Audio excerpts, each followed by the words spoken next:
Je veux rester près de toi. Invitez Joël pour la prédication.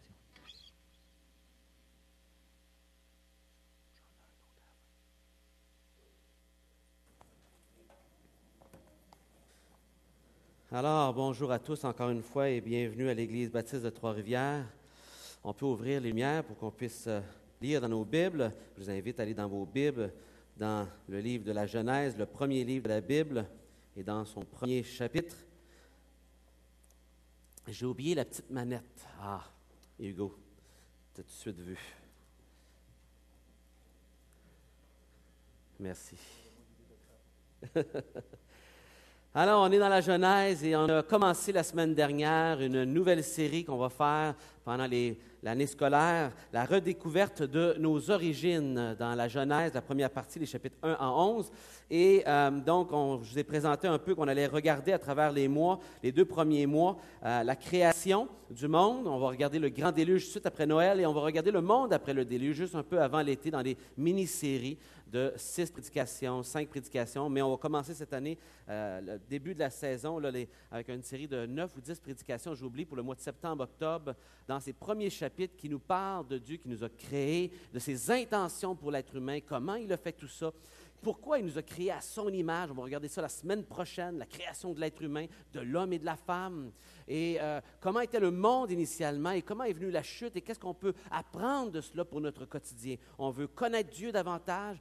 On veut que ces chapitres nous conduisent, comme l'intention du Seigneur, à marcher avec lui au quotidien, puisque ce sont des chapitres pas juste pour nous instruire, pour savoir des choses, mais pour marcher avec Dieu. Des livres pratiques et des chapitres extrêmement importants pour notre développement de vie chrétienne. Et donc, on regardait la semaine passée au commencement Dieu et qu'est-ce que ça signifie, toute cette idée qu'au commencement Dieu et ses implications. Cette semaine, on regarde une création fascinante dans les jours 2, 3, 4 et 5 que Dieu a créés. Et la semaine prochaine, on va regarder le jour 6 et 7 sur la création de l'être humain principalement, mais aussi ce qui entoure cela.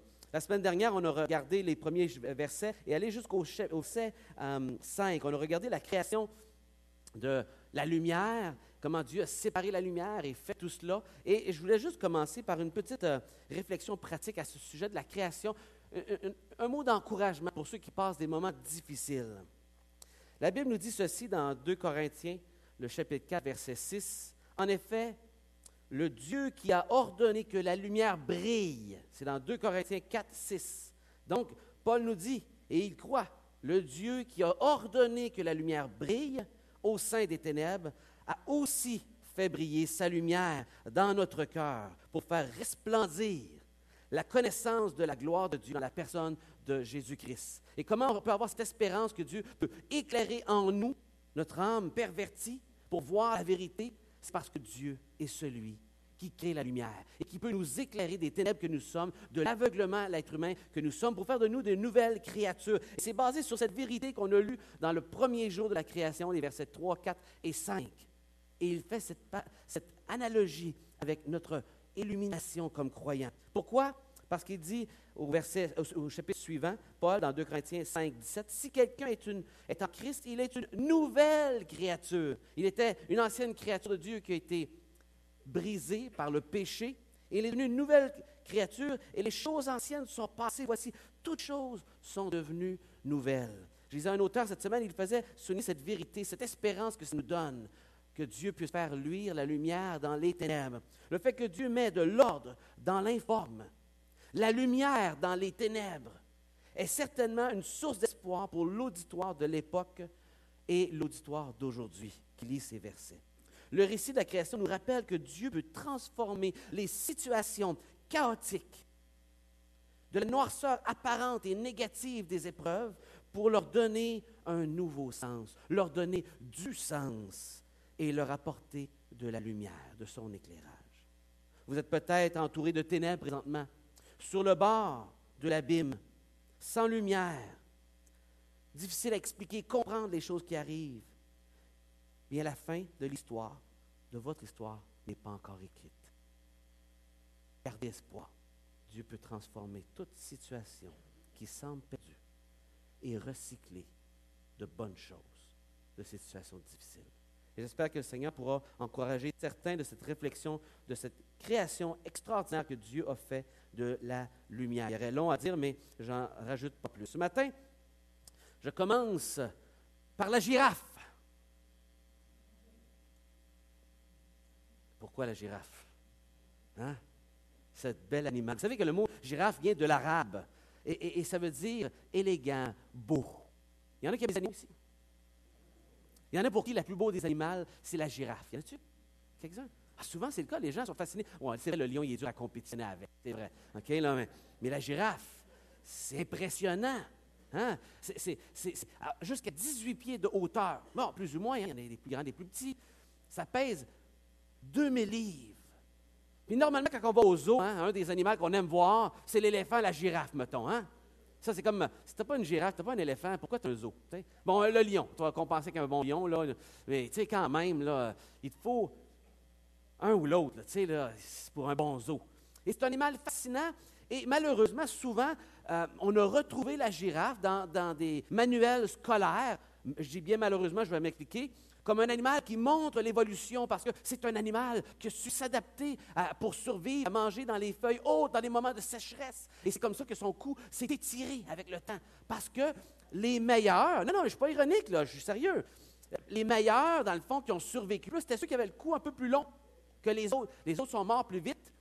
Et il s'est fait une sorte de sélection naturelle. Et les plus longs coups ont été avantagés. Et donc, c'est pour ça qu'on est vu finalement avec des très longs coups comme ça. Ah. Ça fait 150 ans que des darwiniens, que des évolutionnistes, des lamarckiens qui attendent d'expliquer l'évolution de cette belle animal qui va se retrouver continuellement dans les manuels, malgré qu'il a été prouvé hors de doute. Et ça, je lisais un bon article. Je me rappelais il y a des années d'avoir lu un article et j'ai remis la main.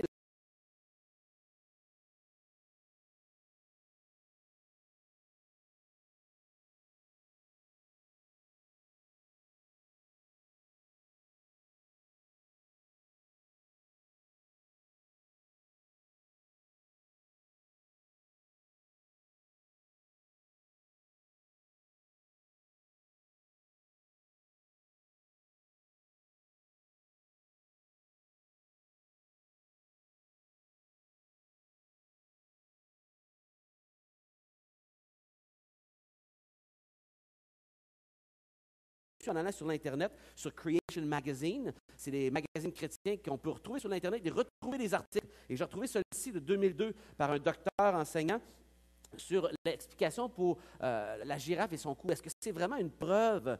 Donc, je ne suis pas biologiste, je ne suis pas un spécialiste en biologie non plus. Et je vous parle de cet animal parce que je le trouvais fascinant. Je me rappelais avoir lu cet article il y a bien des années. Mais, chose de l'herbe à terre. Fait que ça ne marchait pas à un moment donné. Il y a essayé d'autres choses que c'était pour finalement avantager parce que d'avoir des coups, là, ça avantageait pour mating. Mating, c'est accouplement. Finalement, pas tout le monde est d'accord là-dessus. Ils ont sorti toutes sortes d'hypothèses très variées qui n'ont pas été concluantes dans la communauté scientifique et qui n'ont pas de preuves à la fin de la journée. Ça reste que des hypothèses. Et on n'a jamais trouvé de chaînon manquant non plus. On a appelé les chaînons manquants des fossiles et les évolutionnistes vont reconnaître. Lorsqu'on va prendre des recherches, on n'a pas de chaînon manquant non plus. Mais on le met pourtant comme étant un fait dans les manuels scolaires, et nos manuels scolaires sont teintés de ces erreurs, d'études qui ont montré que ce n'était pas vrai, mais qu'il reste ces reliques-là dans les manuels scolaires. Et on va mettre le chaînon des cerfs jusqu'à les chevreuils, jusqu'à cette girafe-là qui finalement est avantagée pour son long cou, puis manger haut dans les arbres, puis tout le kit, tout ça. Là. Mais vous savez, c'est un animal fascinant. Et quand on prend chaque animal, qu'on analyse sa biologie, on découvre des choses. J'aurais pu utiliser le lapin, j'aurais pu utiliser plein de choses. Il y en a plein, là. Mais celui-ci, je trouvais que cet animal majestueux, impressionnant, valait la peine d'être regardé parce que c'est tellement beau. Hein? Quand on le voit, on s'en rappelle d'avoir vu une girafe dans notre vie. Tout comme un éléphant. On n'oublie jamais ça comme enfant, d'avoir vu un éléphant ou une girafe au zoo. Jamais. Mais c'est un animal fascinant aussi parce que, vous savez, son cœur bat à 150 battements la minute.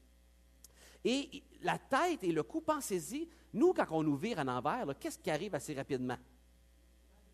Mal à la tête, mal au cœur, le repas il va ressortir, mais ça c'est une autre affaire. Puis là, il y a beaucoup de sang dans votre tête, vous avez la face rouge, puis rapidement vous la revirez de bord parce que c'est vraiment pas bon, parce qu'on utilise ça même pour faire des supplices. Hein? parce que c'est une pression qui se fait dans notre tête. On n'est pas fait pour être en envers. OK? Et cet animal-là, nous, on n'est pas long. Imaginez maintenant l'animal, que le cœur se trouve à peu près à 2 mètres de hauteur. Sa tête, son cerveau, doit gérer une baisse et une intensité de sang qui monte et qui descend, ou ce que lorsqu'il descend, sa tête pour manger à terre est de 2 mètres plus bas du cœur. Et elle remonte rapidement à 5 mètres de hauteur, où ce que là, le cœur est 3 mètres plus bas que le cœur. Et là, il y a tout un arrangement de vaisseaux pour gérer le sang qui descend, qui monte dans le cou, et pour gérer le sang qui ne se remplace pas. Imaginez, nous autres, on fait juste virer de bord, on n'est pas grand, le cœur est juste ça de haut, on est viré de bord, ça ne va pas bien. Alors, imaginez pour lui cette hausse drastique. Bien, Dieu a fait une sorte d'éponge, une masse spongieuse au niveau, juste en dessous du cervelet, qui permet d'encaisser progressivement le sang qui descend pour pas que ça vienne mettre la pression sur le cerveau. Extraordinaire. Extraordinaire comme le Créateur a fait les choses d'une manière précise. Et certains vont dire, écoutez, en fait, là, pour expliquer ça, là, certains évolutionnistes vont dire, bien, c'est comme, il faudrait que plusieurs facteurs d'évolution, de mutation positive, s'aient passé en même temps. Des milliers de changements en même temps. Honnêtement, là, je pense qu'on a plus de chances à tout aller acheter un billet de loto aujourd'hui. Que ça arrive. Je ne suis pas ironique, scientifiquement, ça ne tient pas la route. Il me semble que c'est plus simple, cohérent d'accepter ce que la Bible dit, que Dieu a créé cet animal-là. Et que lorsqu'on regarde les détails de la physionomie de l'être humain, lorsqu'on regarde les détails biologiques des animaux que Dieu a créés, la complexité des choses, ce que ça dit, tout simplement, c'est qu'il doit y avoir un créateur. Il doit y avoir un architecte intelligent à tout cela.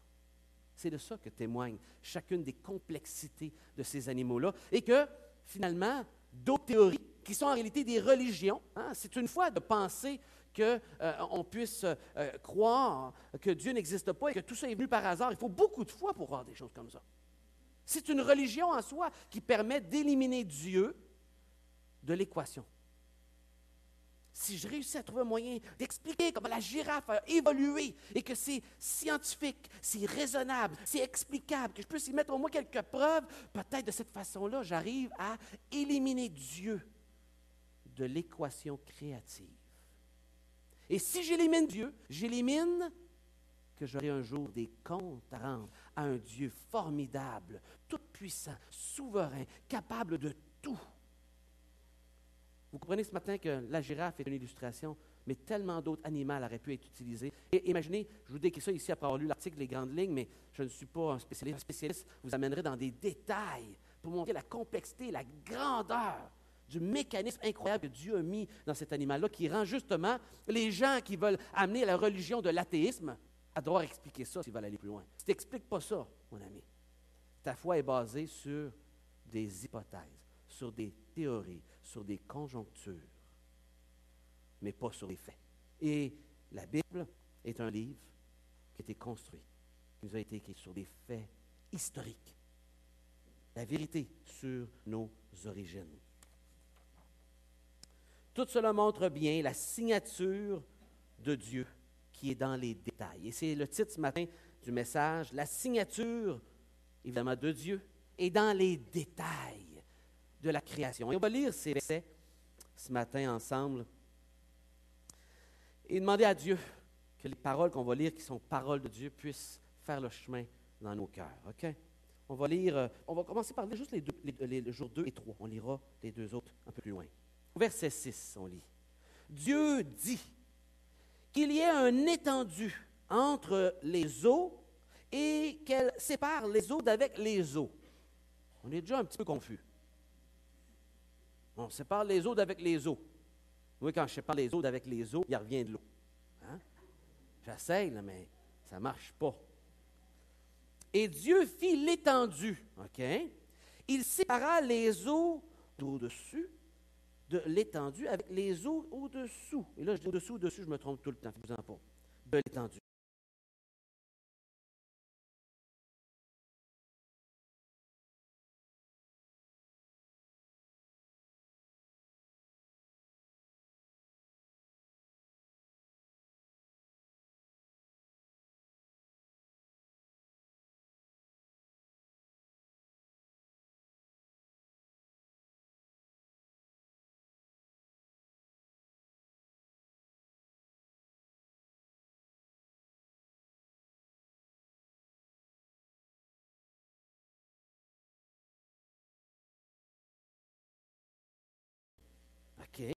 Et cela fut ainsi. Et Dieu appela l'étendue le ciel. OK, fait que le ciel, c'est l'étendue. Ainsi, il y a un soir, il y a un matin, et ce fut le second jour. Donc, il y a une espèce de séparation qui se fait. Parce que vous vous rappelez, c'était informe. Et là, Dieu met de la forme à ce que l'Esprit de Dieu se mouvait dessus. Et là, il va séparer les eaux avec les eaux. Fait qu'il fait une œuvre de séparation et d'amener de la forme à ce qui était informe. Il continue au verset 9, dans le troisième jour. Et Dieu dit que les eaux qui sont au-dessous du ciel se rassemblent en un seul lieu et que le sec paraisse. Et cela fut ainsi. Dieu appela le sec terre et il appela l'amas des eaux mer. On comprend bien ça. Il a mis des limites à ce qui est terre et mer. Il semble qu'il y avait une grande mer à ce moment-là. Le monde était différent d'aujourd'hui, vous savez, avec le déluge, ça a tout détruit ce qui était à l'origine. Mais il y a un tas d'eau puis un tas de terre. Et c'était ainsi une séparation des limites où qu'est-ce qui est terre et qu'est-ce qui est eau que Dieu établit. Et c'est Dieu qui appelle ça, et Dieu vit que cela était bon. Et puis Dieu dit que la terre produise de la verdure. Alors on commence à remplir maintenant cette forme qui était vide. De l'herbe portant de la semence, des arbres fruitiers donnant du fruit selon leur espèce, ayant en eux leur semence sur la terre. Et cela fut ainsi. La terre produisit de la verdure, de l'herbe portant de la semence selon son espèce, et des arbres donnant du fruit. Les arbres fruitiers, hein, les amateurs d'arbres fruitiers, là, ça c'est votre verset 12. Là, hein? Vous allez l'aimer. Et ayant en eux leur semence, effectivement, et selon leur espèce, cette semence-là. Et Dieu vit que cela était bon. Ayant eu la semence, Dieu voit que c'est bon, il est apte à se reproduire maintenant, cette création-là qui le fit déjà mature. Ainsi, il y eut un soir et il y eut un matin, un jour de 24 heures, comme on connaît chez nous aussi. Hein. Ce fut le troisième jour. On va lire le quatrième jour. Et Dieu dit qu'il y ait des luminaires dans l'étendue du ciel. Il n'a pas dit que le soleil soit, que la lune. Non, c'est des luminaires, c'est des lumières du ciel pour séparer le jour d'avec la nuit. Que ce soit des signes pour marquer les époques, les jours et aussi les années. Et qu'ils servent de luminaire dans l'étendue du ciel pour éclairer la terre. Et cela fut ainsi. Il fit les deux grandes luminaires. La plus grande luminaire pour présider le jour et la plus petite luminaire pour présider la nuit. Et il fit aussi les étoiles. Bon, un petit détail à la fin de la phrase, tu as créé le soleil, la lumière, la lune, puis il ne nomme même pas ici, Dieu ne les a même pas nommés. C'est même pas assez important pour qu'il les nomme, c'est juste des lumières, là, gang. Le soleil puis la lune, c'est juste des luminaires. Il ne faut pas capoter avec ça. Hein? Puis là, à la fin de la phrase, Dieu dit, et il fit les étoiles. Nous autres, on leur a dit, et puis, au summum de cette création, après avoir construit le petit soleil et la petite lune toute petite, Dieu créa l'infini de tous les astres dans les cieux qui sont des milliards de lumières de loin et que ça a pris des milliards d'années avec leur lumière se rendre jusqu'à nous. Ils sont innombrables. Vous comprenez ce que je veux dire? Il faut que je continue. Mais la Bible dit sur ce que nous on considérait comme immense et les astres, tout simplement. C'est immense, mais c'est un fait de phrase. Et les étoiles. C'est un peu spécial, hein?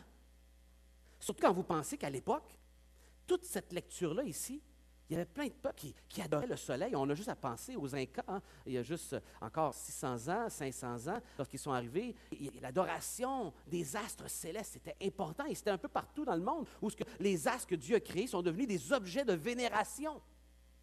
Incultes, ne comprenant pas que c'est Dieu qui les a créés. Puis en plus, toutes les étoiles, c'était à la fin de la phrase. C'est spécial. Là, je suis fini de la lecture. Là. Dieu les plaça dans l'étendue du ciel. Aussi simple que ça, il est juste placé, comme je place mes livres dans ma bibliothèque, pour éclairer la terre, pour présider au jour et la nuit, et pour séparer la lumière d'avec les ténèbres. Dieu vit que cela était bon. Et il y eut un soir, il y eut un matin, et ce fut le quatrième jour. Père Céleste, bénis la lecture de ta parole. Ce sont les saintes Écritures. Fais ton chemin dans nos cœurs. Nous te le demandons dans le nom de ton Fils Jésus. Amen. Donc, je vous ai présenté un peu le portrait de ces 11 premiers chapitres.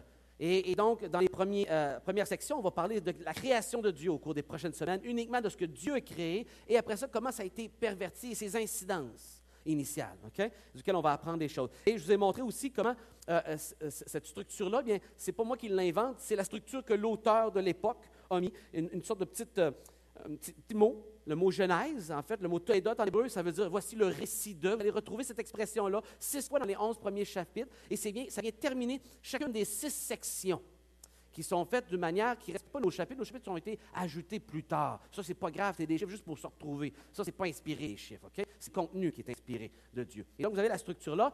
Et ce matin, ce qu'on regarde, bien, on est encore dans ce premier chapitre et qu'on regarde, évidemment, les 5 jours au milieu ici de la création. En fait, les 4 jours au milieu de la création, juste ici. OK? Donc, ces versets-là, on va regarder cette section-ci que j'ai agrandie la semaine prochaine. Différentes manières d'approcher, vous savez, la Genèse qu'on est en train de lire présentement.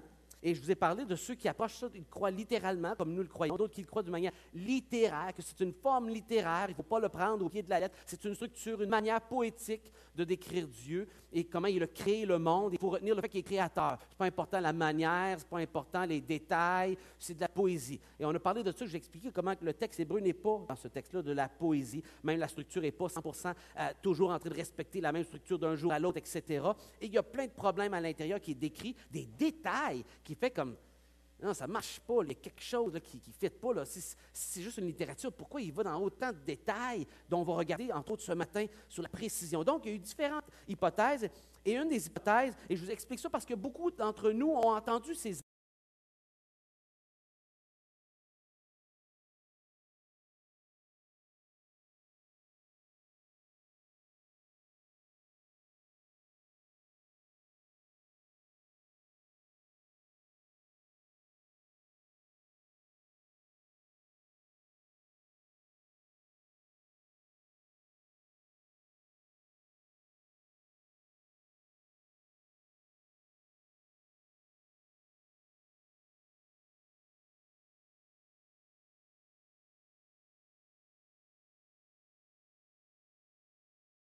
idées-là pour marier la Bible avec la science. Et il y a un frère qui a pris le temps de m'appeler cette semaine, envoyé un courriel, excusez-moi, et j'ai apprécié, qui croyait justement à ce qu'on retrouve dans la Bible Scofield, entre autres. La Bible Scofield, moi j'ai une bonne vieille Bible Scofield avec les notes de Scofield, mais vous savez que c'est le texte biblique qui est inspiré. Les notes de Scofield, bien, c'est un monsieur fort intelligent, dont on profite de beaucoup de notes dans la Bible, mais ce n'est pas ces notes qui sont inspirées. Et la terre était informée vide. Là, c'est comme s'il y a une nouvelle création qui se passe. Et là, il aurait créé Satan et les anges, il y aurait une rébellion. Et ils prennent les passages qu'on décrit, il semblerait par analogie, la rébellion de Satan dans Ézéchiel, dans Ésaïe 14, entre autres. Et qu'il y a une rébellion initiale, que le monde a été détruit et jugé. C'est beaucoup d'informations entre 2 versets pour lesquels on a juste un espace blanche. Là. Mais, puis là, pouf, il arrive ici, puis là, la terre était informe et vide. Et là, Dieu reconstruit la terre. Donc, il y a eu une gap de temps, un espace, pour permettre à ce que la terre soit vieille. Et c'était ça l'idée initiale, parce que ceux qui ont pensé à ça, les premiers, il y a 400 ans, il y a 200 ans particulièrement, c'était comment on va marier la science naturelle qui évolue, le modernisme, on croit que c'est des millions d'années, puis là, la Bible qui nous donne 7 jours de 24 heures, comment on va marier ça? Et là, on est allé finalement créer un espace entre 2 versets, qui a le silence, en fait, parce que ça, c'est juste un titre. Au commencement, Dieu créa les cieux et la terre. Là, après ça, on explique comment ça s'est construit. Ce n'est pas parce qu'il y a un espace de temps. Nulle part dans les versets, les mots qui sont utilisés, là, ici, parlent d'un espace de temps non plus. Nulle part dans le texte hébreu, il y a un espace dans aucun manuscrit qu'on a trouvé. Mais c'est une manière pour amener une correspondance. Et j'ai aimé ça, le frère qui m'a envoyé ça cette semaine, m'a souligné en disant, mais il dit, quand j'ai vu qu'au 4e jour a été créé le soleil, bien, tout à coup, ça ne faisait plus de sens. Puis ça faisait probablement partie de reliques d'anciennes églises dans le passé. Souvent, on a grandi dans des arrière-plans, on était influencé dans notre manière de regarder la Bible. Et ça va affecter beaucoup. Et la Bible Scofield a une note justement à cet effet-là, qui développe toute cette thèse-là, mais qui favorise cela. Fait que ça en est. D'autres vont tout simplement voir que Dieu a guidé l'évolution. Que Dieu a utilisé le moyen d'évolution à travers des années, puis il a amené ces créations-là, finalement, dans les jours, ponctuellement. Puis là, il s'est passé des millions d'années. Ponctuellement, il s'est passé des millions d'années. Et comme on l'a vu, déjà, on a un gros problème avec le fait que le soleil n'existe pas avant le 4e jour. Fait qu'il se passerait des millions d'années, je ne sais pas, mais sans le soleil. Biologiquement, on sait qu'on a besoin du soleil, sinon il va faire trop frais ici sur Terre. On a besoin du soleil pour toutes sortes de choses pour lesquelles Dieu a favorisé cette luminaire qui a une incidence sur les plantes, sur tout, sur notre vie, sans nous influencer dans un sens plus grand que ça, là. Donc, c'est une autre approche évolutionniste. Maintenant, il faut comprendre, certains d'entre eux, c'est pas pour compromettre Dieu, l'existence de Dieu. Ils ont un désir sincère d'honorer Dieu et de pouvoir expliquer la science et la Bible et les faire marier ensemble. Il y a un but noble. Mais le but noble peut amener, par contre, lorsqu'on ne respecte pas le texte, comment il a été écrit et comment il a été compris depuis 3000 ans, 4000 ans. C'est une manière très simple qui décrit des jours de 24 heures avec un langage humain qu'on comprend tous et que même nos enfants peuvent comprendre. Si mon enfant peut comprendre, c'est très bon signe.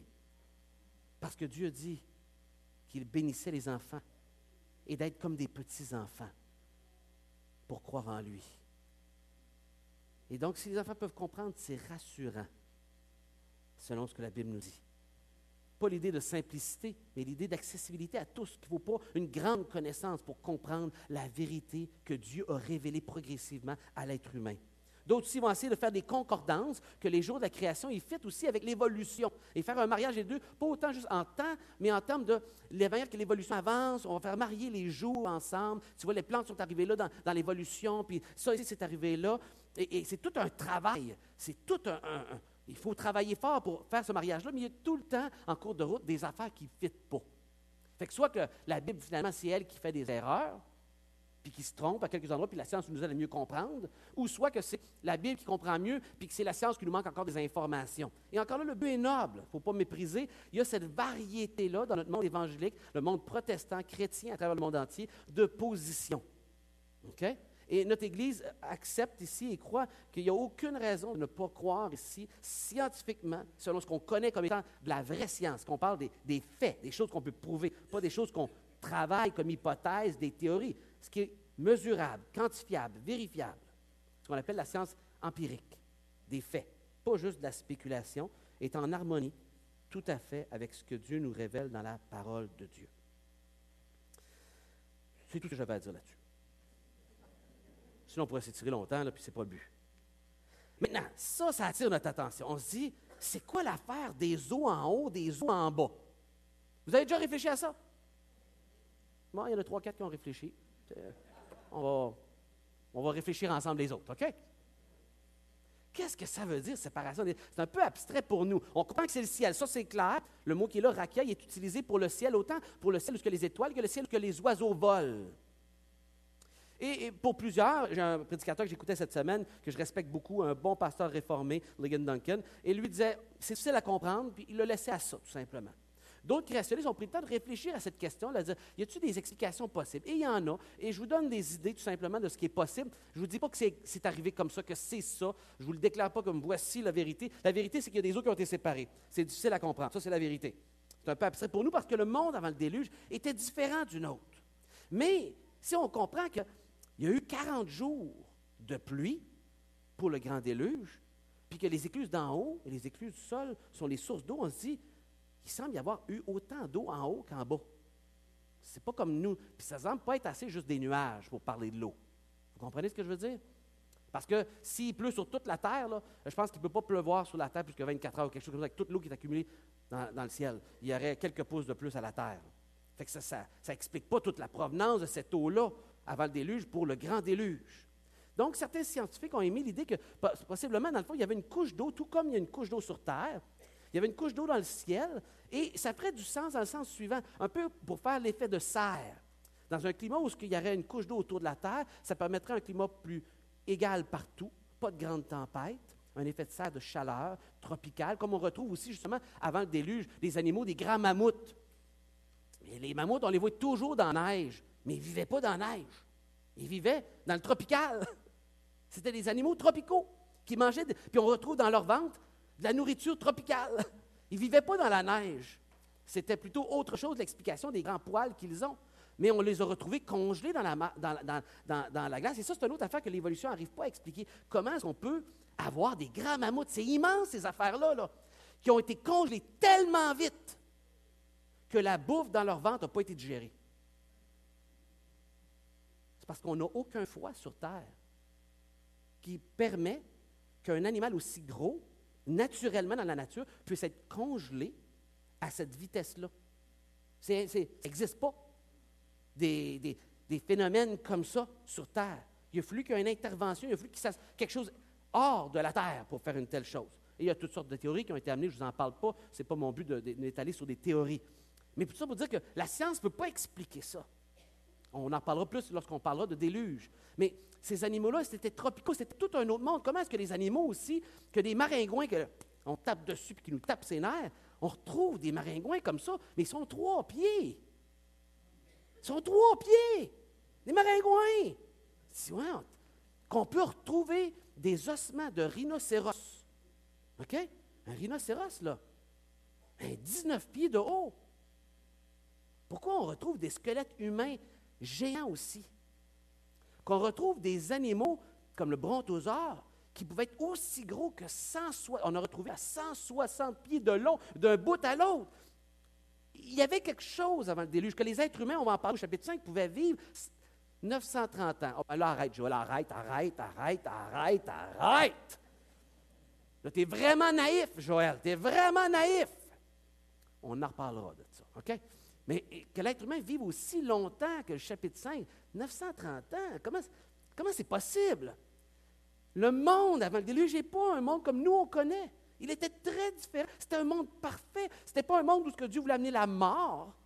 C'est l'être humain qui a décidé de désobéir à Dieu. Ce monde est extraordinaire, les amis, dépassant largement notre imagination. Et il y avait cette couche d'eau-là qu'on ne peut pas expliquer exactement, qu'on peut juste essayer d'imaginer qu'est-ce que ça pouvait avoir comme incidence, nous protéger des rayons UV qui détruisent notre code génétique, entre autres, et qui amènent avec le temps donc des faiblesses et de la maladie plus facilement. Il n'y avait pas de maladie au début. Il y a plein de choses cette idée-là d'une couche autour de la fait du sens dans un monde qui était tellement différent du nôtre et qu'on découvre des choses en archéologie, dans les fossiles, etc., des histoires aussi antiques qui nous viennent et qui nous restent un peu fabuleuses, mais des brides de vérité qui restent et qui font du sens dans une genèse où le monde était créé par Dieu, qui était très différent du nôtre avant le déluge. Vous me suivez? Je n'en dirai pas plus que ça. Donc, Dieu fit l'étendue et il fait cette œuvre de séparation de ces eaux-là. Et quand Dieu veut séparer la mer, bien, lui, il peut créer des espaces entre les eaux et l'eau ne revient pas. C'est extraordinaire, hein? Seulement Dieu peut faire ça. Et qu'est-ce que Dieu a fait quand les Juifs avaient besoin de traverser la mer? C'était bien plus facile cette fois-là. Il y en avait pas mal moins. Ah, c'était facile.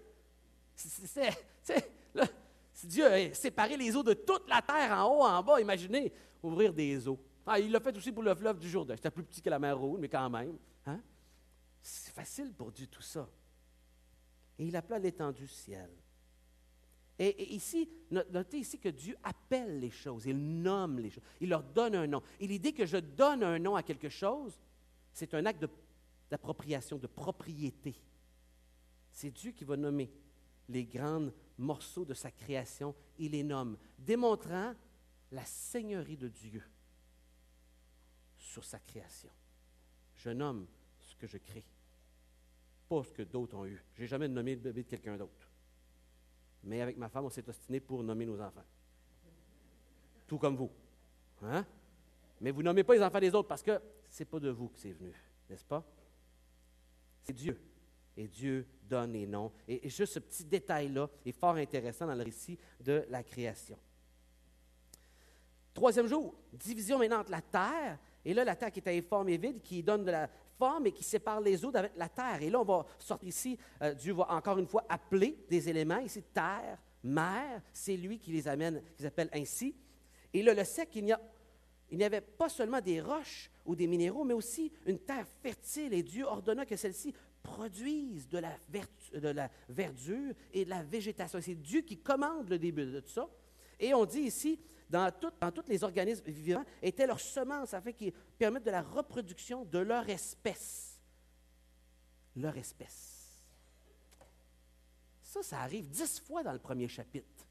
C'est un petit détail qu'il ne faut pas échapper. Il y a plein de petits détails. Selon son espèce. Ça fait que si, alors je dis n'importe quoi, mais la pissenlit, peut-être c'est un microbe la pissenlit, mais bon, permettez-moi d'utiliser la pissenlit, a été créée selon son espèce. Mais ça veut dire qu'elle avait en elle seulement la capacité de se reproduire elle-même selon sa famille. Le mot espèce, c'est le mot pour famille. Ce n'est pas le mot race qui peut être diversifié d'une même famille, mais c'est vraiment l'idée d'une famille, donc d'une sorte. En anglais, on dit a kind. Et donc, il ne pouvait pas produire des orchidées, la pissenlit. Elle peut juste produire des pissenlits ou de mourir d'elle-même. Elle a été faite de telle façon qu'elle peut se reproduire seulement ce qu'elle a en elle, pas autre chose. Ou devenir malade et mourir. Si le code génétique se détériore, s'il y a finalement une destruction naturelle qui est venue après le déluge. Mais elle a juste la semence en elle pour se reproduire elle-même. Ça vient briser ici, tout dans le texte, 10 fois il répète cette idée-là, qui vient briser toute possibilité de transformation évolutive, où ce que là, de l'eau, des animaux pourraient produire des animaux de terre, une autre espèce. Vous comprenez? Et cette capacité-là n'était pas là. Et Dieu va dire à sa création, à chaque jour, c'était bon. Pourquoi? Parce que chacune des choses qu'il a créées, maintenant, était apte à se reproduire de lui-même, selon son espèce. Pas autre chose. Et donc, juste cet élément-là de son espèce vient briser, c'est une déclaration scientifique tellement importante, ça vient briser la possibilité d'une évolution, si on prend le temps de lire le texte et le prendre à sa valeur juste. N'est-ce pas? Dieu vit que cela était bon, car elle était apte à se reproduire et subsister de par elle-même. On a parlé tantôt de la création des astres au 4e jour. De manière succincte, je veux terminer ce matin un peu plus rapidement que la semaine passée, c'était un peu plus long, c'était une introduction. Et donc, juste vous dire que dans ce jour-là où se créait la végétation, il y a l'herbe, qui est d'une hauteur moyenne, comme les arbustes. Il y avait aussi la verdure au sol, et il y avait aussi les arbres fruitiers. Fait que donc, la grande variété des arbres qui a été créée. Je mentionne aussi ceci. La conception de la création avec une apparence d'âge n'est pas une déception divine. C'est-à-dire que cette création-là est arrivée mature en partant, donc avec un indice d'apparence d'âge. Mais c'est un ingrédient nécessaire pour une création authentique. Ce processus de création n'était pas comme celui d'aujourd'hui, car Dieu créa et faisait des choses déjà matures dès le départ. Et donc, Adam était déjà un homme mature. Il n'était pas un bébé qui est juste largué dans le bois, puis là, il va évoluer ou bien il va mourir. Tu sais, c'est la sélection des espèces, là, le plus fort va survivre. Non, il était tout de suite un adulte mature. Fait que tout de suite, il avait l'apparence de 30 ans. L'arbre était tout de suite créé avec déjà une apparence de maturité. Et donc, les astres aussi qui sont apparus dans le ciel sont apparus aussi avec une apparence de maturité. La lumière brillait déjà sur terre. Vous voyez? De chacune des... Et donc, mais il y en a qui vont dire, oui, mais cette idée-là que ça soit créé mature, c'est une manière comme pour décevoir les êtres humains, leur donner une apparence que la terre soit plus vieille que ce qu'elle est en réalité. Mais non, ce n'est pas pour décevoir, c'est parce que Dieu crée les choses déjà fonctionnelles, matures. On a un créateur parfait. Et donc, si vous vous posez la fameuse question, est-ce que Adam avait un nombril? Vous venez de découvrir la réponse. Il était déjà mature, il n'avait pas besoin de nombril, il semblerait. Parce que c'est toutes les autres après qui ont des nombrils. Lui, il n'est pas né d'une femme. Hein? Mais bon, c'est pas grave, on ne peut pas s'obstiner là-dessus. Hein? J'ai entendu parler d'une église aux États-Unis qui s'était divisée là-dessus. Hein? En anglais, on dit navel. Et il y avait l'église des Navalites, puis l'autre église, l'église des nombrils. Écoutez, c'est possible aux États-Unis. Tout est possible dans ce monde. Hein? C'est possible au Canada aussi, là. Fait que, comprenez-nous bien. Maintenant, les luminaires, c'est intéressant, ils ne s'appellent même pas le soleil, ils appellent même ça la lune, c'est les lumières. C'est les globes que j'ai mis pour éclairer la création, comme j'ai dit tantôt. C'est fort intéressant, ils ne nomment même pas. Ils nomment le jour et la nuit. Ils sont mis comme des signes aussi, fort intéressants, et qui vont annoncer, évidemment, ces signes-là, les époques, les jours et les années. Et c'est Dieu qui fait paraître en son temps le cycle solaire, lunaire, et aussi des planètes. Et dans le fond, le système de planètes dans lequel on est, hein, avec les planètes qui sont les proches de nous, les 9 planètes. Pluton est encore débattu, là. Puis il y en a qui disent que ce n'est pas débattu, mais je ne suis pas un spécialiste là-dedans. Et là, toutes les autres galaxies, etc. C'est Dieu qui fait apparaître tout cela. Et tout ça fonctionne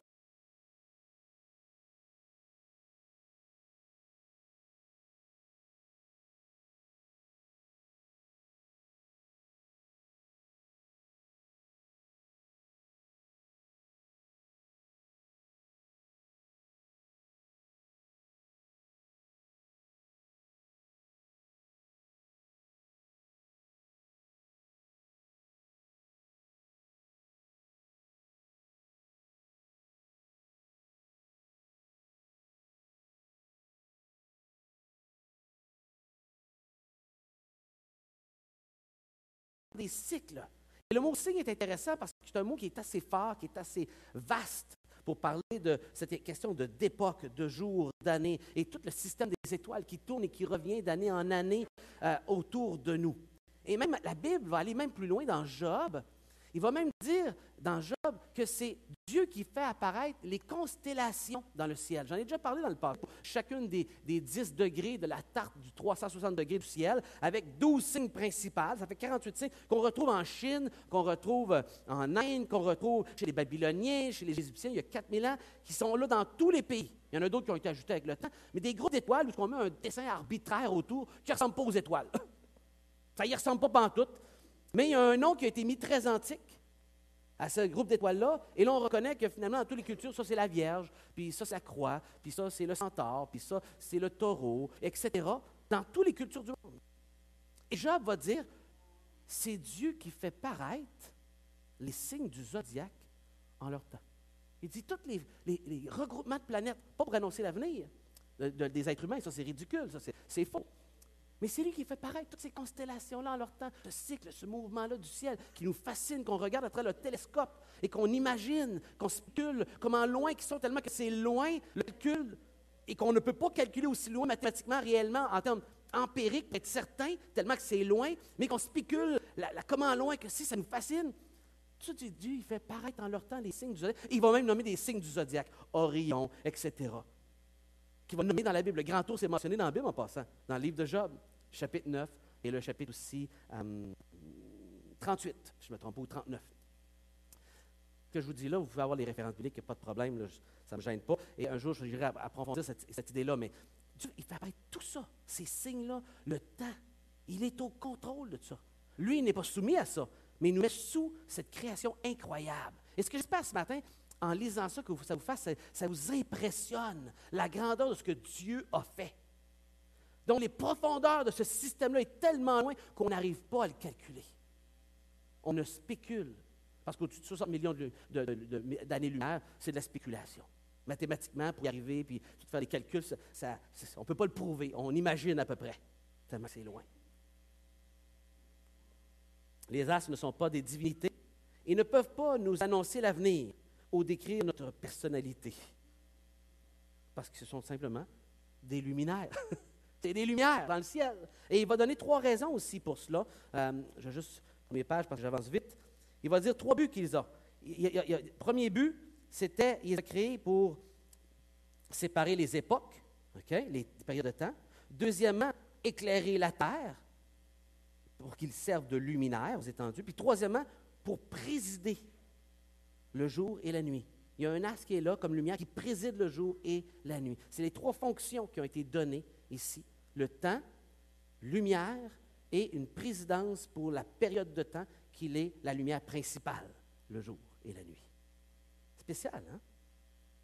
Et là, il y aurait toute une discussion sur la question de la lumière qui se rend jusqu'à nous. Il y en a qui disent, « Ah, mais la Terre est dans des millions d'années parce que si les lumières sont si loin pour se rendre jusqu'à nous et qu'on les voit, ça a pris des millions d'années depuis leur création. » Mais encore là, il y a plein de spéculations sur la vitesse de la lumière, qui n'est pas constante et qui, on sait, a diminué de vitesse. Comment est-ce qu'elle était cette vitesse-là à l'origine? On peut juste imaginer, dans un monde parfait, comment cette vitesse-là pouvait voyager parfaitement. Et aujourd'hui, on sait qu'elle était en décroissance, la vitesse de la lumière. Toute une science qui amène aussi beaucoup de spéculations et d'influence sur cette question-là, mais pour lesquelles ce n'est pas des preuves. Il y a beaucoup de spéculations et de sciences où on joue avec de la théorie ou des hypothèses de travail. 5e jour, on va le lire, OK? On lit ça ensemble, c'est la dernière section, elle est importante aussi, au verset 20 jusqu'au verset 23. Regardez bien. Dieu dit que les eaux produisent en abondance des animaux dans l'eau, OK? Mais là, ici, quand on vous lisez en abondance des animaux vivants, en fait, vous devriez ici lire des êtres vivants. C'est le même mot pour parler de l'être comme un être vivant. C'est le mot nefesh ici qui apparaît pour la première fois dans l'hébreu, qui veut parler d'un être vivant. Vous êtes un être vivant, et là, il parle ici de ces animaux qui sont aussi des êtres vivants. Mais là, je vais être en train de dire qu'on est comme des animaux. La Bible est en train de dire, nous utilisons un terme pour les animaux comme pour les êtres humains. C'est-à-dire que les animaux ont été créés avec un certain instinct, avec une conscience aussi de leur environnement. Mais, qu'est-ce qu'ils ont de différent? Ils n'ont pas été créés à l'image de Dieu. Vous voyez? Donc, c'est un être vivant Et Dieu ne veut pas qu'on aille juste tuer des animaux pour rien. Ce sont des belles êtres vivants qui sont complexes, qui montrent la grandeur du Créateur. Il faut respecter la création qu'il nous a confiée. Mais ils ne sont pas créés à l'image de Dieu pour avoir une relation avec Dieu comme Dieu a créé. L'être humain qui est distinct, on va regarder dimanche prochain. Et pourquoi il est si distinct et tout cela. Donc, un âme vivante dans l'eau. Et des oiseaux volant sur la terre vers la face du ciel, qu'on dit en hébreu littéralement, la face du ciel. Dieu créa. Hein, on l'a vu que Dieu créa au verset 1, mais c'est la première fois qu'on réutilise le mot « créer ». Au verset 31, quand on arrive pour parler les grands poissons. Vous avez ça dans votre traduction? Y en a-t-il qui ont d'autres traductions? Comment? Les grands animaux marins, d'autres? Y a-t-il d'autres traductions? Il y en a qui doivent avoir monstres marins, peut-être, les plus vieilles traductions. Hein? Il y a une raison pour ça. Monstre marin, c'est correct aussi. Je vais vous expliquer pourquoi. C'est un mot très important ici. Et tous les animaux vivants qui se meuvent et que les oiseaux produisent en abondance, selon leur espèce. Donc, ici, on parle de ceux qui se meuvent dans l'eau. Et il créa aussi les oiseaux, selon leur espèce, encore une fois. Fait que les oiseaux sont limités à reproduire selon leur sorte à eux. Ils ne peuvent pas produire autre chose. Il répète. Et Dieu vit que cela était bon. Dieu les bénit. On va regarder davantage la question de bénédiction la semaine prochaine parce qu'il va bénir aussi l'être humain. Mais Dieu les bénit en disant, soyez féconds, multipliez, remplissez les eaux des mers et que les oiseaux multiplient sur la terre. Il y a un soir, il y a un matin, et ce fut le 5e jour. Et donc, la bénédiction de Dieu, c'est pour la multiplication. C'est parce que tout ce qui a été placé en eux leur permet de se multiplier. Et la bénédiction de Dieu passe par la multiplication. Dieu veut ça pour toute sa création, pour chacun d'entre nous. C'est quelque chose de naturel que Dieu désire pour nous et qui est bon pour nous de se reproduire. Et c'est un ordre de Dieu après le déluge que les êtres humains ont décidé aussi à un certain moment donné de vouloir se contrecarrer. On utilise ici le mot nefesh pour la première fois, j'en ai parlé, pour parler de ces animaux-là. J'en dirai pas plus pour le moment. Maintenant, il dit aussi qu'il a créé les monstres marins. Le mot qui est là ici, ce n'est pas juste le mot pour animal, c'est le mot tanin. Et en hébreu, c'est le mot qui est utilisé pour parler des dinosaures. Dans la Bible, on parle de dinosaures à plusieurs endroits, des animaux qui dépassent la description d'animaux qu'on connaît. Et une trentaine de fois, on retrouve ce mot-là hébreu, qui est le mot qu'on a traduit plus tard en grec, dragon. Il y a 2000 ans, 2300 ans, le mot tanin, en hébreu, c'était le mot qu'on traduisait pour des dragons. Mais les dragons, c'est le mot qu'on utilisait jusqu'à il y a 200 ans pour les dinosaures. Vous saviez ça? Oui. On ne connaissait pas le mot dinosaure jusqu'en 1841. Le mot dinosaure a été inventé par ceux qui ont découvert les ossements et ils ont appelé ça terrible lézard, dinosaure, dinosaurus. Et c'était tout simplement le constat du mot qu'on connaissait auparavant comme dragon. Parce que vous savez, si on prenait des livres d'animaux, il y a 500 ans ou il y a 800 ans, les quelques-uns qui existaient, pour faire un répertoire du